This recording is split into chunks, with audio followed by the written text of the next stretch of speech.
दादरी की बाड़ला विधानसभा क्षेत्र से कांग्रेस के टिकट पर चुनाव लड़ने वाले हरियाणा के पूर्व मुख्यमंत्री चौधरी बंसीलाल के दामाद सोमवीर सिंह ने ईवीएम में गड़बड़ी के आरोप लगाए हैं। उन्होंने चुनाव आयोग से जांच की मांग उठाई, वहीं उन्होंने टिकट कटने वाले नेताओं के भीतरघात करने की बात को भी कहा है। इसके अलावा उन्होंने पार्टी कार्यकर्ताओं के साथ विचार विमर्श कर हार के कारणों की समीक्षा की बात कही है।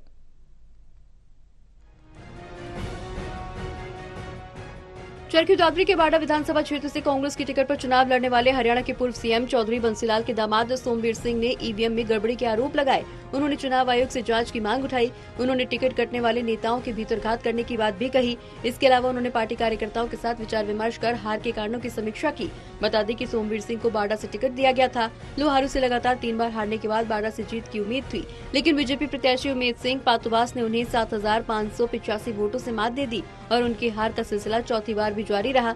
वहीं सोमवीर सिंह ने इस दौरान कहा कि पूरे प्रदेश में कांग्रेस की लहर थी और एग्जिट पोल के सर्वे भी पूरी तरह से कांग्रेस के पक्ष में थे। वहीं बाड़ा की बात की जाए तो पूरी तरह से माहौल उनके पक्ष में था, लेकिन चुनावी परिणाम अप्रत्याशित है और उन्हें ये स्वीकार नहीं है। उन्होंने ईवीएम में गड़बड़ी के आरोप लगाते हुए कहा कि उन्होंने इसको लेकर आपत्ति लगाई है और चुनाव आयोग से निष्पक्ष जांच की मांग की है। सोमवीर सिंह ने कहा कि कई बूथों की ईवीएम की बैटरी 90 से 99% तक चार्ज मिली, जबकि वोटिंग के दिन पूरा दिन मशीनें वर्किंग में रहने के बाद भी ये सही नहीं लग रहा। इसलिए चुनाव आयोग को इसकी गहनता से जांच करनी चाहिए। पहले जिस एग्जिट पोल के नतीजे दिखाए गए हैं, उनमें कहीं भी कांग्रेस पार्टी को 50 से कम सीटें कहीं नहीं दिखाई गई। और जो हरियाणा के अंदर माहौल था कांग्रेस पार्टी का, खासतौर पर सीनियर लीडर्स ने जो कोशिश की, विशेष रूप से भूपेंद्र सिंह हुड्डा और दीपेंद्र ने जो पिछले 2-3 साल से मेहनत की, और जिस तरह से लोग आम आदमी की आवाज़ थी कि आने वाली सरकार कांग्रेस पार्टी की होगी, जिस तरह से जो रिजल्ट आया है हम इसको एक्सेप्ट नहीं करते। और जहाँ तक बहुत से कॉन्स्टिट्यूंसी से ये ऑब्जेक्शन भी लगाए गए, और अपने बारडा के अंदर भी कुछ एक मशीन ईवीएम के जो बैटरी थी चार्जेज वो 90% से लेकर 99% तक दिखाई गई।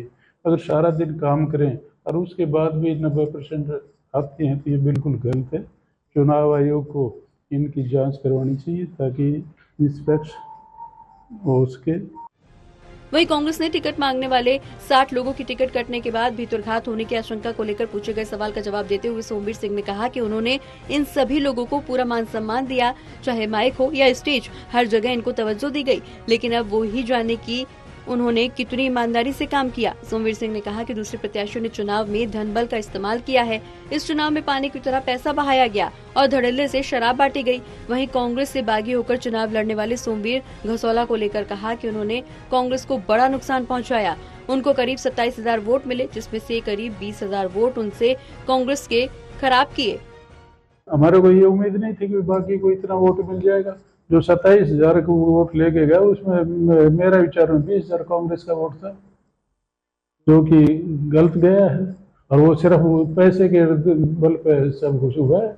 जहाँ तक मैं पार्टी ने मेरे को जिम्मेवारी दी है, तो मैं जिस तरह जिक्र कर रहा हूँ, पहले मैंने लोहारू के अंदर राजनीति की ईमानदारी से की। हार जीत तो अलग बात है, वो तो लोगों के मर्जी की बात है।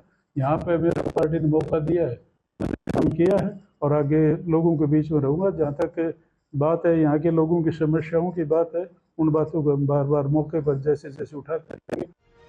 बहरहाल कांग्रेस की हार से हर नेता हताश दिखाई दे रहा है और चुनावी रिजल्ट से संतुष्ट नहीं नजर आ रहा, लेकिन हार की जिम्मेदारी नेता अपने ऊपर लेने की बजाय ठीक रहा ईवीएम पर फोड़ रहे हैं और गड़बड़ी का आरोप लगा रहे हैं।